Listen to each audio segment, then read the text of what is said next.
Cet accueil sécurité a pour but de vous exposer les principaux risques, ainsi que les règles et recommandations en application sur le site, afin de vous délivrer un pass sécurité valable 1 an. Une fois en possession de ce pass, nous attendons de votre part d'adopter un comportement positif, de souscrire à la culture du zéro accident, de respecter les règles et recommandations présentées aujourd'hui, de réfléchir avant d'agir, d'analyser les risques d'une opération avant d'intervenir. En cas de comportement dangereux, nous nous réservons le droit de vous interdire l'accès au site temporairement ou définitivement. Toute activité de sous-traitance fait l'objet d'une évaluation des risques. Toute modification des conditions ou du mode opératoire durant l'intervention déclenchera une mise à jour avec votre coordinateur Lafarge. N'oubliez pas, vous êtes responsable des risques que vous générez, et devez garder en tête la sécurité des personnes autour de vous. Pour intervenir sur notre site, vous devez porter obligatoirement des lunettes couvrantes, un casque de chantier avec jugulaire, des chaussures de sécurité montantes, des gants anti-coupure, et des vêtements de travail couvrant et haute visibilité. Attention, les personnes portant des lunettes de vue devront porter des surlunettes adaptées ou des lunettes de vue de sécurité. Les lunettes couvrantes portées sur les lunettes de correction ne seront pas acceptées dans notre établissement. Selon votre mode opératoire et le lieu de votre intervention, l'analyse des risques du chantier complétera ces EPI de base par des équipements adaptés. Les déplacements représentent un tiers des accidents en cimenterie. Donc pour éviter la chute, je ne cours pas. Je tiens la rampe. Je me déplace avec vigilance. J'adapte mon trajet en fonction des conditions. Et en circulant, je porte des vêtements haute visibilité. Je reste à distance des véhicules et engins où je me signale. Je ne marche pas au milieu de la route. J'emprunte les voies piétonnes, signalées par les bornes de couleur, verte pour les voies piétonnes, jaune pour les passages cloutés. Je ne franchis pas de balisage sans l'accord du responsable de chantier.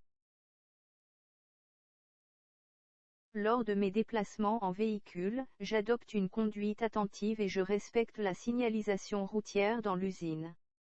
30 km/h, ceinture obligatoire même pour les déplacements courts, stationnement en marche arrière. Les voitures personnelles sont interdites sur les chantiers. Portable au volant interdit. Priorité aux engins de chantier. Enfin, une autorisation de conduite est obligatoire, délivrée par votre employeur après obtention du CASS ou permis correspondant. Lors d'une intervention, la communication entre les différents intervenants est un élément clé de votre sécurité. Si je suis responsable de chantier, je définis et communique le mode opératoire. Je prends connaissance des éléments du plan de prévention et de l'analyse de risque et les communique aux intervenants. J'affiche les documents sécurité sur le chantier. Je m'assure du respect de la procédure de consignation et des règles de sécurité. Si je suis intervenant avant d'intervenir, mon supérieur hiérarchique m'informe du mode opératoire du plan de prévention et des risques du chantier. Je connais le mode opératoire ainsi que les accès et issues de secours du chantier. Je consigne l'installation avec mon cadenas nominatif et personnel. Je respecte la procédure de consignation et les consignes de sécurité.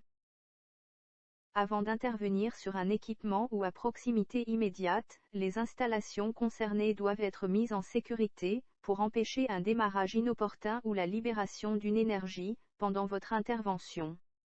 L'ensemble des appareils et informations relatives à la consignation sont écrites sur le bon de consignation, dont un double doit être affiché sur le chantier. En tant qu'intervenant ou responsable, vous devez retenir qu'une intervention nécessite la mise en place d'au moins un cadenas, sur un appareil ou sur une boîte de consignation. Votre cadenas doit être personnel, nominatif et à clé unique. Vous devez avoir 3 cadenas disponibles par personne. À la fin de votre intervention et après accord du correspondant Lafarge, vous devez déconsigner. Le chargé de consignation Lafarge vous accompagne pour effectuer l'opération de consignation. Elle est réalisée en suivant la séquence Lototo. Le non-respect de standards de consignation Lafarge vous expose à un risque majeur d'accident grave et potentiellement mortel. Pour votre sécurité, respectez cette procédure. Les interventions machines en marche sont strictement interdites, et les règles de consignation s'appliquent aussi pendant les périodes d'essai. Dans le cas contraire, l'intervention doit faire l'objet d'une procédure ou d'un mode opératoire écrit et validé par le correspondant Lafarge. Les opérations de démontage doivent être menées avec attention, pour prévenir les accidents. Le risque majeur est la non-maîtrise des énergies résiduelles, qui peuvent surprendre l'intervenant lors du démontage. Les concrétions sont des amas de matière collés aux parois ou au plafond des installations, il est strictement interdit de passer ou de travailler dessous. Lors de votre intervention, vous devez gérer tous les aspects de votre chantier, en termes de balisage, de rangement et de propreté. Votre chantier doit être balisé en dur. Au sein de cette zone de travail, vous êtes le seul à pouvoir autoriser l'accès de votre chantier aux autres intervenants extérieurs ou Lafarge. Ce balisage doit, dans la mesure du possible, laisser les voies de circulation libres. Le balisage doit être adapté au fur et à mesure de l'avancée de votre chantier et en fonction des risques, afin d'assurer une emprise minimale et une bonne circulation. Vous devez afficher sur votre chantier l'analyse de risque, toutes les consignes spécifiques et les coordonnées de contact du responsable de chantier. Vous devez éliminer vos déchets au fur et à mesure. Pour cela, pensez à prévoir des contenants adéquats. La totalité des déchets doit être éliminée à la fin du chantier. Nos bennes de tri pourront être utilisées, après accord de votre correspondant Lafarge. Si vous manipulez des produits dangereux pour l'environnement, le risque de pollution doit être pris en compte. Stockez les produits, en petite quantité, sur rétention, prévoyez de l'absorbant. Prévenir immédiatement votre correspondant Lafarge en cas d'épandage accidentel. Pour Lafarge, tout travail effectué à une hauteur supérieure à 1 mètre est considéré comme travail en hauteur et doit être abordé de la manière suivante. Dans un premier temps, vous devez définir des modes opératoires privilégiant le travail au sol afin d'éliminer le risque. Si cela n'est pas possible, vous devez utiliser des matériels de protection contre les chutes. Soit en mettant en place des protections fixes, telles que des passerelles ou des garde-corps. Soit en utilisant des plateformes de travail temporaires. Enfin, si la mise en place de ces matériels n'est pas possible, alors le recours aux équipements de protection individuels type harnais sur point d'ancrage ou ligne de vie est autorisé. Toute utilisation d'un harnais ou d'une nacelle donnera lieu à la rédaction d'un permis de travail en hauteur qui doit être validé par votre hiérarchie et remis au correspondant Lafarge. Les intervenants devront être formés par un organisme agréé. Les échafaudages doivent être montés et réceptionnés, par des personnes habilitées à réaliser ce type d'opération. Afin de donner l'autorisation d'accès, il est strictement interdit de modifier, même temporairement, un échafaudage. En cas de besoin, les modifications doivent être faites par des personnes habilitées, et à nouveau être réceptionnées. Contrôlez quotidiennement le bon état de votre échafaudage avant de l'utiliser. Tant que la mention « accès autorisé » n'est pas mise en place, l'accès est interdit. Chaque trappe d'accès de l'échafaudage doit être munie de taquets de sécurité pour que celle-ci soit auto-rabattable. Pour utiliser une nacelle, vous devez avoir un CACES et une autorisation de conduite. Le respect des règles acquises lors de la formation nacelle est obligatoire. Un surveillant connaissant les manœuvres de secours sera positionné au pied de la nacelle, pour intervenir en cas de problème. Les conséquences d'une chute étant toujours graves, il ne peut être toléré d'écart avec le standard sur le travail en hauteur. Le travail sur plateforme individuelle roulante légère ou échafaudage roulant est autorisé. Vous devez, avant d'intervenir, vérifier leur état et leur stabilité. Vous n'êtes pas autorisé à les utiliser, à demeure sur site sans autorisation. Le travail sur échelle n'est autorisé qu'en dernier recours, après validation des moyens de prévention des chutes, par le correspondant Lafarge. Les manutentions sont des opérations courantes sur nos sites et doivent être réalisées avec attention et professionnalisme. Dans le cas d'une manutention avec matériel du type grue ou palan, vous devez respecter les règles suivantes. Avant toute opération, vérifiez l'état du matériel. Estimez la charge à soulever. Vérifiez la charge autorisée du matériel de levage. Respectez les règles d'élingage et notamment les angles maximum autorisés. Vérifiez que le chef de manœuvre connaisse les gestes de manœuvre. Balisez la zone de manutention et interdisez le passage. Dans tous les cas, il est formellement interdit de passer sous une charge. Les interventions avec des meuleuses, perceuses ou disqueuses doivent être réalisées obligatoirement avec des lunettes étanches, des gants et des vêtements protégeant le corps contre les brûlures. Dans tous les cas, les dispositifs de sécurité d'origine doivent être présents sur la machine et notamment la poignée, qui permet d'avoir les deux mains sur l'outil. Il est interdit d'utiliser un disque à découper pour faire du meulage. Les opérations de soudure doivent être réalisées avec des lunettes de soudeur, ou un masque de soudure, un vêtement protégeant le corps des brûlures du type tablier en cuir et des gants adaptés aux travaux avec points chauds. Il est de votre responsabilité de positionner des écrans, ou bâches de protection si nécessaire pour éviter les coulures de métal, les projections ou un coup d'arc des personnes travaillant à proximité du chantier. L'utilisation d'outils tranchants du type cutter ou couteau se fera obligatoirement avec des gants anti-coupure et en positionnant le corps hors de la trajectoire de l'outil.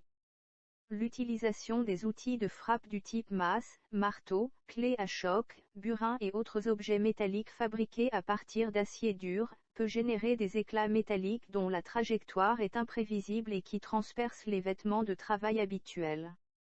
Ces opérations doivent être évitées pour privilégier d'autres modes opératoires.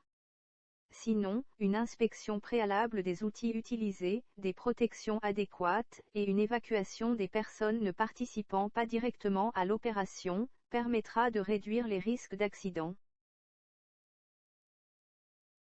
Plusieurs interventions peuvent avoir lieu dans un espace restreint. Les risques associés sont identifiés dans la fiche d'analyse de risque, mais vous devez être vigilant et maîtriser les risques que génère votre intervention pour ceux qui sont à vos côtés, mais aussi dessus et dessous. Pour cela, communiquez avec votre correspondant Lafarge et les autres intervenants. Balisez votre zone d'activité, retirez le balisage inutile, respectez les balisages en place. Signalez les interférences dans la fiche d'analyse de risque. Le travail en superposition ne sera pas accepté. Pendant la durée de l'intervention, la bonne gestion de votre chantier sera vérifiée par votre correspondant Lafarge et des audits ou visites sécurité. Les écarts constatés devront être corrigés et peuvent donner lieu à des arrêts de chantier. En cas de manquement grave ou répété, nous nous réservons le droit de vous interdire l'accès au site. Avant de déconsigner, vous devez libérer l'installation en remettant en place les dispositifs de sécurité, puis dégager la zone d'intervention de tout matériel afin de permettre la réalisation des essais et le démarrage. Vous devez restituer les matériels prêtés par Lafarge, évacuer votre outillage et votre matériel et évacuer les déchets. Une fois l'intervention terminée, votre correspondant Lafarge vérifie avec vous le travail réalisé et confirme la fin de travaux. Ensuite, avec l'accord du correspondant Lafarge, vous pouvez déconsigner les installations en retirant l'ensemble des cadenas. Les citernes et les bennes peuvent se renverser lors du déchargement. Il est donc interdit de circuler ou travailler à proximité d'une benne ou d'une citerne en cours de déchargement. L'accès et les interventions dans les postes électriques sont soumis à habilitation. Attention, le démarrage de toutes nos installations est automatique et se fait à distance. Les règles à respecter lors d'une intervention sur un convoyeur ou à proximité immédiate. Une intervention à proximité d'un convoyeur en marche ne sera autorisée que si la totalité des dispositifs de protection est en place et si l'intervention permet de garder une distance suffisante entre le convoyeur et les intervenants. Les installations doivent être consignées avant d'intervenir. L'intervenant ne devra ni modifier, ni mal utiliser ou déposer les dispositifs de commande, de verrouillage ou de signalisation. Il est interdit de monter, s'asseoir, courir, se tenir debout, toucher ou marcher sur ou sous les parties exposées des convoyeurs. Les intervenants doivent être formés et préparés pour utiliser et entretenir les convoyeurs. Vous devez vous assurer que personne ne se trouve près du convoyeur lors de sa mise en route, et vous devez signaler toute condition ou comportement dangereux.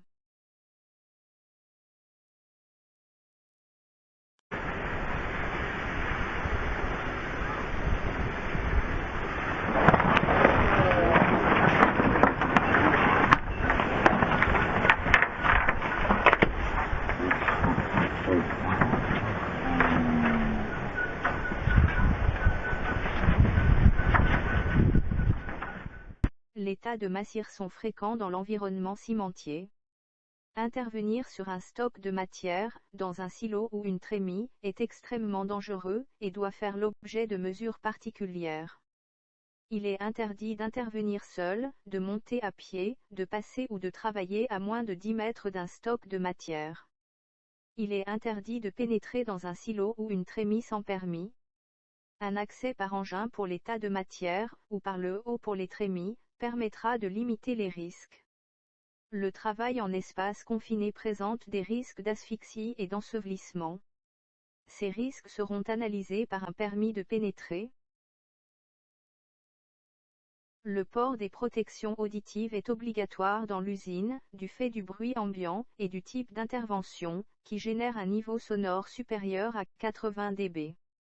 Retenez que si vous élevez la voix pour vous faire entendre, alors le niveau sonore est supérieur à 80 dB. Les interventions en cimenterie génèrent des poussières qui peuvent avoir un impact sur votre santé. Les poussières les plus dangereuses pour la santé ne se voient pas. L'obligation de port du masque sera précisée dans la fiche d'analyse de risque, mais nous vous encourageons à le porter systématiquement. En cas d'accident, gardez votre calme. Protégez la victime et les autres en coupant les énergies. Examinez rapidement l'état de la victime, ou l'importance du sinistre pour pouvoir donner des indications précises. Alertez les secours par la salle centrale. Secourez la victime, si vous êtes formé, en effectuant les gestes d'urgence adaptés à la victime ou au sinistre. Tout fait accidentel doit être signalé immédiatement au correspondant Lafarge. En cas d'accident peu grave, Lafarge encourage les entreprises à proposer un poste aménagé, avec l'accord du médecin du travail pour assurer la continuité du travail. En cas d'accident, il est interdit à la victime de quitter seule le site sans l'avis des secours et sans en informer Lafarge. Certaines circonstances peuvent nous amener à évacuer les installations. En cas d'évacuation, gardez son calme. Évacuer sans précipitation. Se rassembler au point le plus proche. Compter les présents. Attendre les instructions. Votre présence doit être signalée, tous les jours au point d'accueil entreprise extérieure. Voici les différents points de rassemblement à rejoindre, suivant votre emplacement en cas d'évacuation. Parking principal, expédition, carrière et base vie. L'infirmerie de l'usine est située au rez-de-chaussée du bâtiment central, à l'entrée de l'atelier. Un défibrillateur est disponible en salle centrale, au 3e étage du bâtiment central.